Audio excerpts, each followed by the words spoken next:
Hey YouTube, it's Alicia here. Hope y'all having a great day and stuff. Y'all, please excuse the voice. Oh, my throat is just acting up right now, but yeah. Whew. So today we're going to be coming and doing a wrestling talk, but we're going to be talking about 4 things. One, I'm going to give y'all my opinion on Logan Paul's wrestling ability. That's one. Number 2, I'm going to be talking about whenever Charlotte Flair returns and whenever. And the third thing I'm going to be talking about when Sasha and Naomi returns. And the fourth thing I'm going to be talking about Dana Brooks losing the title to the 24/7 championship to Nikki Cross and what she did with it and what does this mean for the 24/7 championship for the men or women's division in general. So let's get started. So we're going to start with Dana Brooks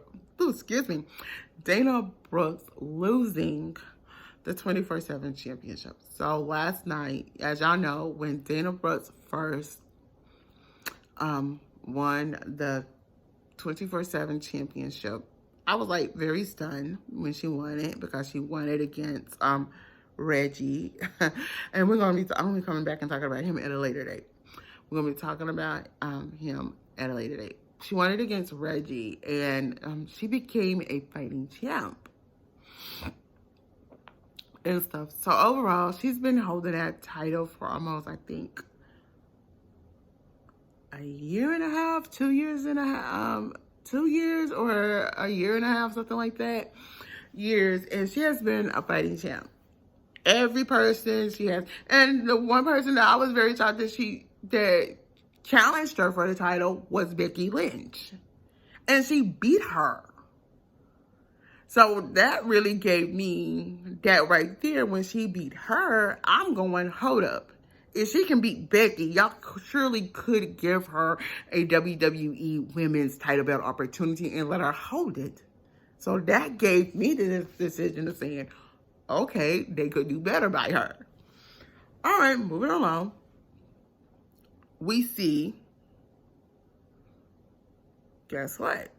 We see Dana go up against, oh my God, y'all finna laugh. Y'all are going to laugh at this, but we see Dana Brooks last night go up against Nikki Cross.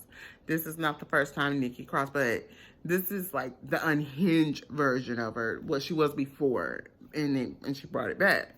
Okay, we haven't seen Drew drop in 3 weeks. Okay. So I'm wondering, is he going to do also a whole gimmick image change as well? So we gotta see what's going on with that. Anything. But she was challenging for the 24/7 championship. I'm going, okay, nothing to it. Dana's gonna win. But we had some interference from Damage Control. The only reason Dana lost was because of Damage Control last night. And thing. So, my thing is, what does this mean? Okay? So, Nikki is the 24/7 champion. So, as she leaves out and Bailey's trying to put the title on her shoulder, Nikki goes by this garbage can and she pulls out Alandra Blaze. And if you remember, garbage can and Alandra Blaze, and when I mean she pulled out Alandra Blaze, she took that title, took it off her shoulder, and dumped it in the garbage can. Bailey, Dakota Kai, Io Sky looked at each other looked at her, and then looked back at the garbage can and walked on right behind her. I'm like, okay, what do this mean? Do this mean that it's no more 24/7 championship, Triple H?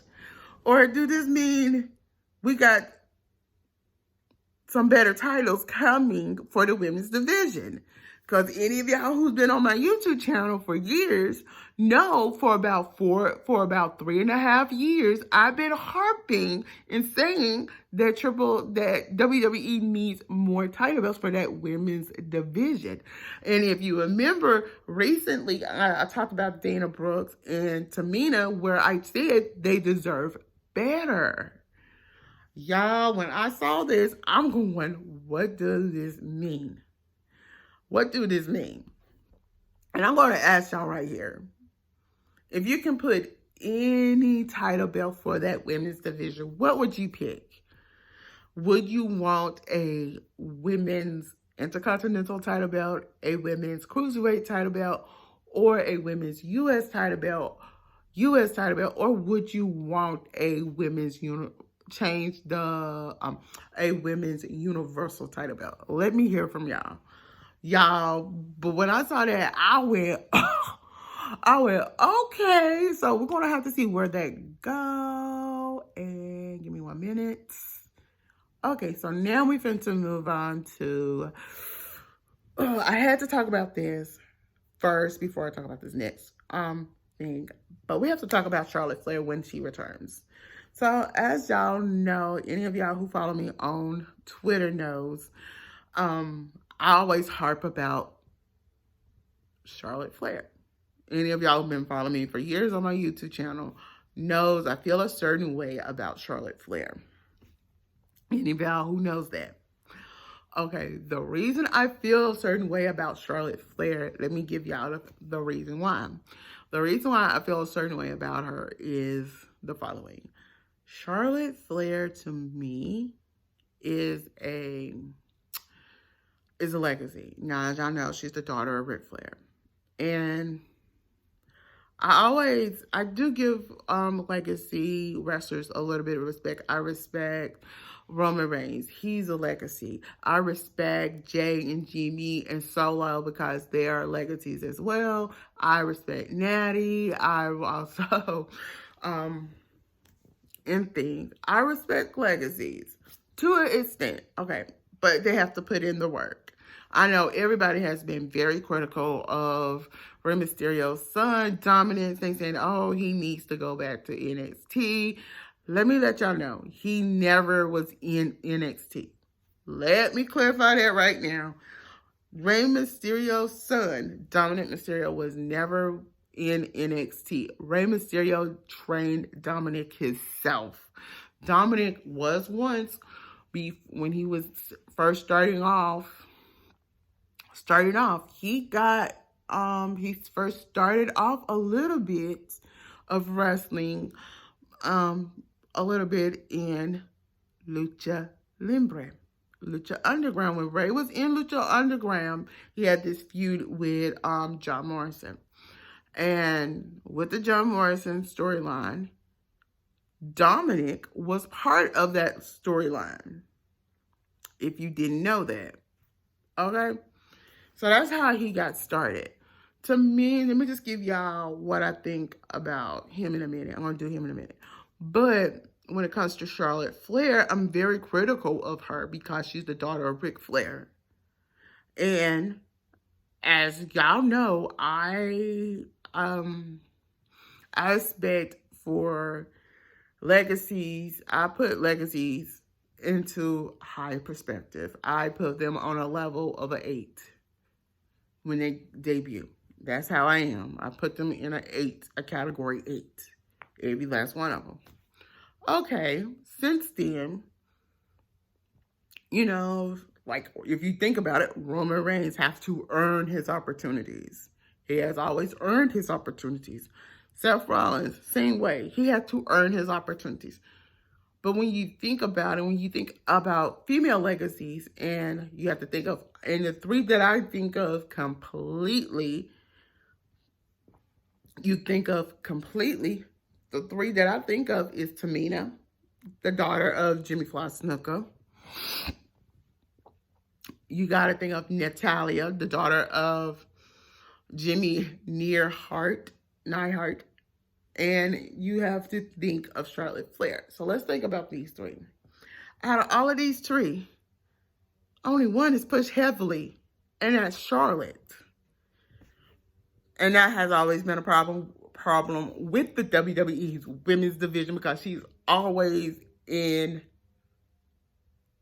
top contention for that women's title belt.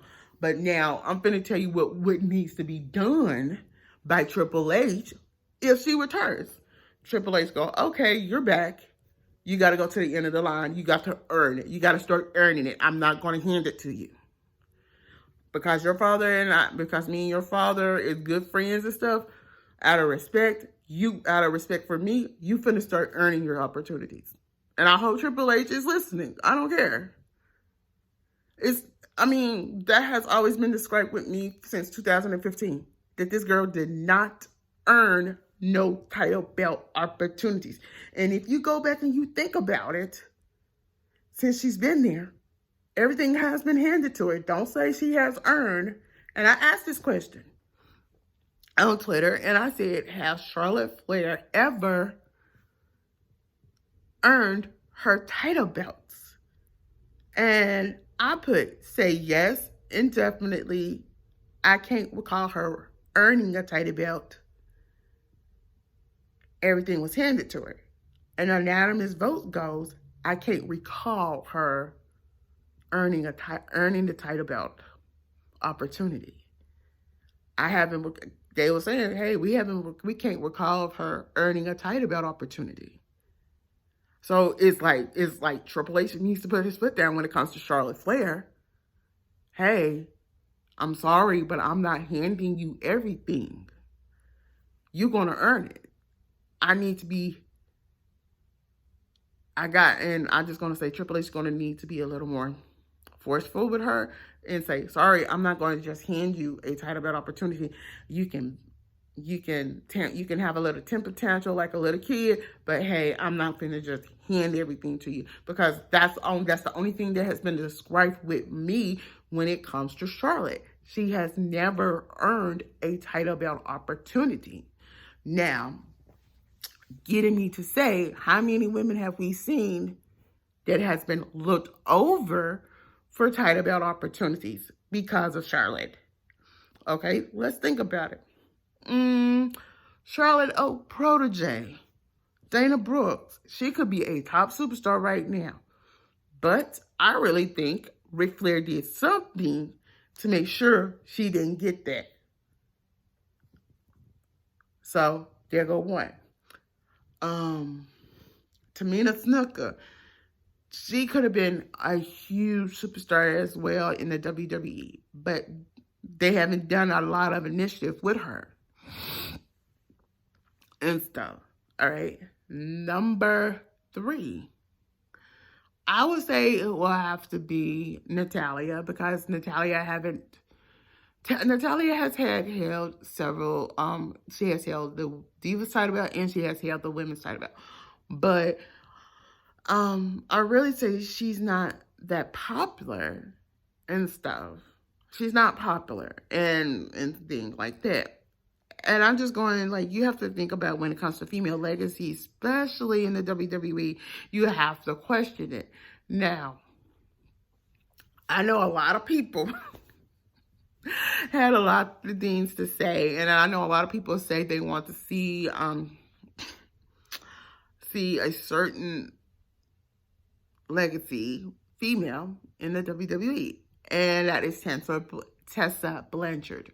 Okay, I remember her skills when she was on TNA. She deserves to be part of TNA, part of WWE, yes, because I can see some pretty good matches with her and Charlotte Flair, Tamina and Natalya, Becky Lynch and stuff, but you never know with WWE, so I'm just hoping and praying that we get that. But only the thing with Charlotte Flair we have to be worried about is Triple H going to be a little bit more putting his foot down when it comes to Charlotte Flair and make her earn title belt opportunities, or is he going to be like his father-in-law and just hand it to her? So we have to be concerned about that. Okay, so then the second thing. So let's go on to the second women's thing we need to talk about. And that is Sasha and Naomi. I know everybody's looking, like waiting and trying to predict when they are coming back. But if you remember a couple months ago, like a couple weeks ago, I did do a video. It was like a random wrestling that I can't remember it. If I find it, I'll list it and stuff. But I did this prediction where I said I think I know when Sasha and Naomi might return. So as y'all know, Survivor Series is coming up, and it's going to be the week of Thanksgiving. The weekend of Thanksgiving, yeah. And stuff. So it's going to be the weekend of Thanksgiving. Because it's the weekend of Thanksgiving, it's going to be in Boston, Massachusetts. And in that video, I told y'all, I believe Naomi and Sasha might return at Survivor Series. Okay, we all now know it's going to be Survivor Series called War Games. The reason I will say I believe they might return at Survivor Series War Games is in Boston, Massachusetts. So what? It would be a huge, no, not a huge, a grand pop to see Sasha Banks and Naomi return to WWE. See them return at Survivor Series War Games. And guess what? Attack. And I'm just saying, I agree with somebody. Somebody said this. I cannot think, but I know it's somebody here on YouTube. I want to give them the credit, but I can't think of their names. And Attack, Dakota Kai, Io Sky, and Bailey, and come in and just help Bianca Belair and Alexa Bliss, Candice LeRae, somebody else, can't think of the name, but it's somebody else, I can't think. Candice LeRae, Asuka, and stuff. It's somebody else. And help them and stuff. And then the following Monday, I can actually see them go. Yeah, we know the draft is coming up, so we don't care. But we want our title belts back. We didn't lose them. And they look in the camera, they go, Triple H, we want our title belts. We did not lose them. You know what really happened. And stuff. If that's the case, oh yeah, that's what we're getting. That is what we're getting right there, y'all. So then the next thing is, and we're going to be a little bit over than what I want. So let's keep going. And here we go. Okay, so now we're going to talk about Logan Paul. The reason I wanted to talk about Logan Paul and his wrestling abilities, y'all, let me just say, from yesterday to today, I have been going back and forth with people on Twitter. And people just feel like Logan Paul is a little bit more credibility, have a credibility of wrestling and thing. And then they have the audacity to dog Rey Mysterio's son. Okay, I'm gonna mix this up in with this. So let's start with Logan Paul. The reason, okay, first and foremost, I questioned WWE's decision to have Roman Reigns go up against Logan Paul at Crown Jewel. Yeah, he's a YouTuber. I don't care. To me, as a female YouTuber who also do wrestling videos, I feel like a female point of view of this is like the following. From somebody who worked in the industry. Let me just put it that way. I don't think Logan Paul, if Logan Paul was going to be featured at Crown Jewel, not against Roman Reigns, because you don't know, because Logan Paul probably could have been unsafe. because you got somebody who was mostly an amateur wrestler, and I went and looked that up, and I couldn't find nothing. So if anybody knows anything about Logan Paul's amateur wrestling background, please comment below and stuff, because it's nothing on that. There's no videos on that or nothing. Literally, y'all, nothing. Okay, then the second thing is, I felt like Logan Paul could have been unsafe, but he wasn't. And I say unsafe because I'm thinking of the safety precaution of wrestling. You know, things can happen or injuries can happen and you get hurt and stuff like that. Okay, that's that. I really felt like Logan Paul should have never been wrestling anybody on that main roster. They should have started Logan Paul wrestling people off of NXT. And to me, if they wanted Logan Paul to be featured at the Saudi Arabia show, they could have brought in Rick Steiner's son. Rick Steiner's son, Scott Steiner's nephew, Bron Breakker. If any of y'all don't know, NXT champion Bron Breakker is Rick Steiner's son, Scott Steiner's nephew. My thing is with this, y'all, is you have to understand where I'm coming from. From somebody who knows wrestling and somebody who family member worked in wrestling, let's put it that way. I say this, you gotta think, what was Triple H and Stephanie thinking and Nick Khan thinking? Yeah, you're trying to please the Arabia Sports Authority, but still, you could have did better and stuff. And everybody going, why are you trying to say he needed to have started in NXT. He's good. He's tough enough to go up against the guys on the main roster. It's not enough. I'm not saying he's not tough enough. I'm just saying, from somebody who knows it and stuff, from cause of family, certain family member, I'm just saying, with the wrestling industry, you got to understand. You got to earn that spot. And to me, it was this gave to him. It's not all about his ability. I'm not dogging his ability. That's not what I'm doing. I'm just saying, if he has aspirations to be in the WWE and wrestle, then he should have started in NXT, like all those other guys.